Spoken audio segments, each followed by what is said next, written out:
बोलो जयकारा बोल मेरे श्री गुरु महाराज की जय। श्री सतगुरुदेव भगवान की जय। गुरुमुखो, महापुरुष फरमाते हैं कि साधु को अपने इष्ट देव के अतिरिक्त अन्य किसी का आश्रय नहीं लेना चाहिए। तभी एक चित्त होकर भक्ति सेवा और भजन अभ्यास हो सकेगा। अन्य किसी से आश्रय रहना वाला गुरु कृपा से वंचित रह जाता है। वैसे तो प्रत्येक मनुष्य को संयम से चलना चाहिए, परंतु साधु को तो इस बात का विशेष ध्यान होना चाहिए। यदि उसने संयम नहीं रखा तो उसे अपमान के अतिरिक्त भारी दुख उठाना पड़ेगा। सादा भोजन करो, सादे वस्त्र पहनो, कम बोलो, नींद पर विजय प्राप्त करो, बेकार मत बैठो, वाद विवाद न करो और आज्ञा में ही जीवन यापन करो तो जीवन सुंदर बनेगा। प्रातःकाल उठकर पहले नाम जपो, फिर अपने कार्य करो। मालिक जागृत रहे तथा सेवक नींद करे वह बेकार रहे, यह तो लज्जा की बात है। तुम सदैव सतगुरु के चरणों में बैठे रहो अथवा उनके चरणों से तार जुड़ी रहे तो दुख और भय निकट नहीं आएगा और सदा प्रसन्न रहोगे। जब तक कोई व्यक्ति विषय रसों में आसक्त है उसे नाम रस आ नहीं सकता। इसलिए नाम रस चखने के लिए विषय रस त्यागना ही पड़ेगा और अभ्यास में दिल लगाना होगा। शारीरिक सुख न अधिक मिलने पर प्रसन्न हो और न ही कम मिलने पर दुखी हो। उस सच्चे नाम को अपना जानो जो न घटता है न बढ़ता है। अपने लक्ष्य को सम्मुख रखो और यह भी मत भूलो कि गया समय पुनः लौट कर नहीं आता। प्रमाद ना करो, क्योंकि पुरुषार्थ के बिना कुछ भी प्राप्त नहीं होता। परिश्रम से स्वास्थ्य, सम्मान और शक्ति उपलब्ध होती है। कई केवल शरीर से सेवा करते हैं, कई दिल से अर्थात श्रद्धा से सेवा में तत्पर रहते हैं। पहले वालों से दूसरे अधिक लाभ में हैं, चाहे देखने में वे कुछ भी कम ही करते हों। यदि छोटे छोटे अवगुणों को नहीं सुधारोगे तो अंततः बड़े अवगुण के बंधन में बन जाओगे। तुम्हारा मन जो कई जगहों पर विभाजित हो रहा है उसे एकत्र करके सत्पुरुष के चरणों में लगाओ। चंचल वृत्ति वालों को आंतरिक शांति नहीं उपलब्ध होती, चाहे वे पूर्ण सृष्टि के सम्राट ही क्यों न हो। महापुरुष फरमाते हैं कि सद्गुरु का उसी सेवक के हृदय में निवास होगा जो आज्ञाकारी हो और सद्गुण चरणों में जिसका अटूट प्रेम हो। सद्गुरु तुम्हारे हृदय में विराजमान है तो तुम सच्चे धनवान, कुलवान और प्रतिष्ठावान हो। सांसारिक चाहे कितने घनिष्ठ एवं प्रिय संबंधी हों, अंत में तो छोड़ ही देंगे, परंतु सद्गुरु लोक परलोक के सहयोगी हैं। शारीरिक प्रीति तो परिवर्तनशील है, परंतु सद्गुरु की प्रीति स्थायी तथा नित्य नवीन है। संसार में रहो परंतु दिल किसी में न फंसाओ। एक बार फंस गया तो छूटना कठिन हो जाएगा। सद्गुरु से परख वाली आँख लो तो जो वस्तु जिस वास्तविक भाव की है उसे उस प्रकार देख सकोगे। जो भी श्रेष्ठ पदार्थ प्राप्त करो वे सद्गुरु के श्री चरणों में भेंट करो और उनसे जो प्रसाद मिले अमृत समझकर ग्रहण करो। उसकी चिंता मत करो कि अमुक व्यक्ति विरोध में है, परंतु यह विचार करो कि सद्गुरु के संकेत या आज्ञा पर चलते हो या नहीं। श्री वचन तुम्हारे साथ हैं तो लाखों शत्रु भी तुम्हारा कुछ नहीं बिगाड़ सकते। जिसके सहायक एवं मालिक हैं उनका कोई कुछ नहीं बिगाड़ सकता, क्योंकि कोई भी शक्ति उनकी आज्ञा के बिना कुछ नहीं कर सकती। नम्र भाव वाला व्यक्ति शीघ्र ही शत्रु को मित्र बना लेता है। यदि तुम स्वयं को किसी से कम नहीं जानते तो यह निश्चय जानो कि तुम कुछ भी उन्नति नहीं कर सकोगे। पहले स्वयं को शांत में बनाओ, फिर दूसरों को शांत बना सकोगे। श्रद्धाहीन और संदेह करने वाला व्यक्ति अच्छे में से भी बुरा अर्थ निकालेगा और इधर उधर से गंदगी एकत्र कर उसकी दुर्गंध से अपना मस्तिष्क खराब कर लेगा।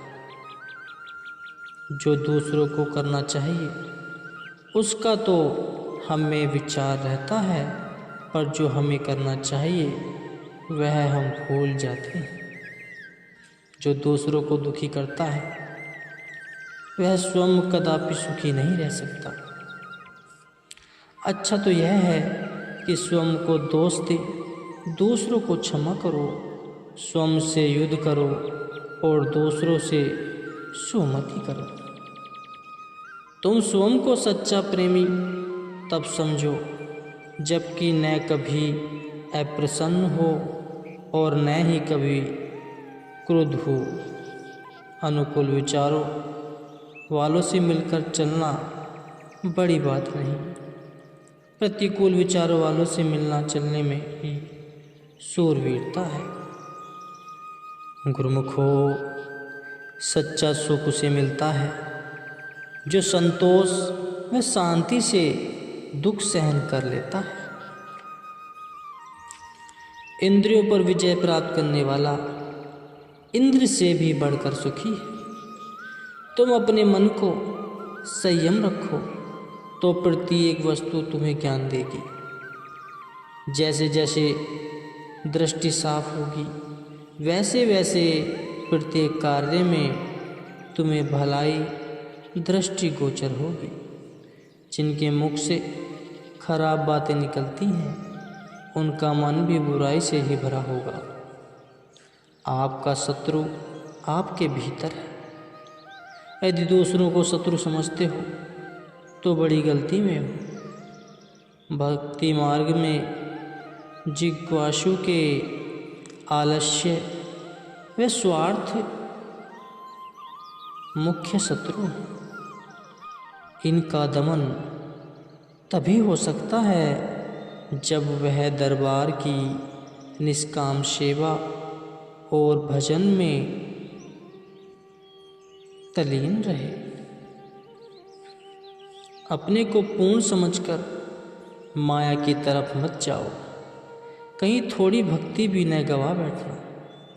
जैसे तपेदिक का पहले पता नहीं चलता, बढ़ जाने के पश्चात उसे रोकना कठिन हो जाता है, वैसे ही जीव भी अनजाने में हानि की तरफ चल पड़ता है, परंतु पश्चात में बचाव करना कठिन हो जाता है। सद्गुरु के अतिरिक्त अन्य किसी वस्तु से आनंद आ रहा हो तो उसे धोखा समझो।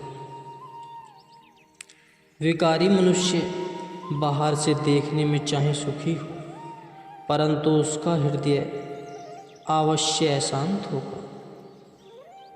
जिस व्यक्ति को सद्गुरु की प्रसन्नता प्राप्त हो जाए उसके भाग्य उदय हो गए समझो। माया सक्त जीव के लिए आवागमन के चक्कर से छूटना असंभव है, और जिसने गुरु चरणों का आश्रय ले लिया वह काल के भय से सुरक्षित हो गया। जब सब और निराशा के बादल छा जाते हैं तो सद्गुरु का आश्रय सूर्य बनकर चमकता है। इसलिए सर्वदा उनकी चरण शरण का सहारा लो, ताकि निराशा का मुंह ही न देखना पड़े। तुम बिछुड़ना न चाहो तब भी दुनिया से तो विलंग होना ही पड़ेगा। इसलिए अच्छा तो यह है कि इसके पूर्व ही तुम उसका परित्याग कर दो। सद्गुरु को विस्मृत करने से जो हानि जीव की होती है, इतनी अन्य कोई शत्रु नहीं कर सकता। यदि तुम किसी संकट में हो तो सद्गुरु को स्मरण करो, वह संकट शीघ्र ही टल जाएगा। यदि सारा संसार तुम्हें भुला दे तो कोई हानि नहीं, लेकिन यदि सद्गुरु ने भुला दिया तो इससे बड़ी और कोई हानि नहीं। इसलिए भूलकर भी कोई ऐसा काम न करो जिससे सद्गुरु तुम्हें भुला दे। लोगों से जो सम्मान पाते हो वह नाशवान है, उस पर प्रसन्न हो तो वास्तविक प्रसन्नता गवा बैठोगे। तुम किसी की स्तुति से पावन नहीं हो जाओ और न ही निंदा से बुरे बन जाओ। लोग तो भ्रम आडंबर एवं बोलचाल को देखते हैं, परंतु मालिक हृदय को देखते हैं। सुशील एवं नम्र व्यक्ति की पहचान यह है कि वह सदैव भलाई करता रहता है और स्वयं को छोटा समझता है। यदि तुम सद्गुरु के वचनों को अपनी बुद्धि अनुसार उल्टा सीधा समझकर सच्चाई प्रकट करने के लिए गवाह बनते हो तो समझो स्वयं को अभी संपूर्ण समर्पित नहीं किया है। मंजूरे नज़र उसे न समझो जो अपनी महिमा स्वयं करता है, बल्कि उसे समझो जिसकी महिमा सद्गुरु करे। मायावी प्रेम धोखा देने वाला और दुखी करने वाला है। सद्गुरु का प्रेम स्थिर और सुखदायक है। सद्गुरु को ध्याने वाला धनियों में धनी और विद्वानों में विद्वान है, क्योंकि कई धनी और विद्वान उसके द्वार के दास हैं। जैसे एक म्यान में दो तलवारें नहीं समा सकती, वैसे ही एक दिल में दो उल्फतें नहीं आ सकती। यदि जीव की आसक्ति संसार में अधिक है तो वह कुदरती बात है कि उसका झुकाव सद्गुरु की ओर कम होगा। परिणाम यह हुआ कि वह सद्गुरु प्रेम से वंचित रह गया तथा संसार का प्रेम भी स्थायी न होने से उसके हाथों से निकल गया। अपनी ही गलती से इंसान दोनों से वंचित हो गया। अकेले यात्रा में अच्छा सहयोगी होना चाहिए, पर सोचो तो सही, इस मार्ग में सद्गुरु के अतिरिक्त अन्य कोई सहयोगी हो सकता है?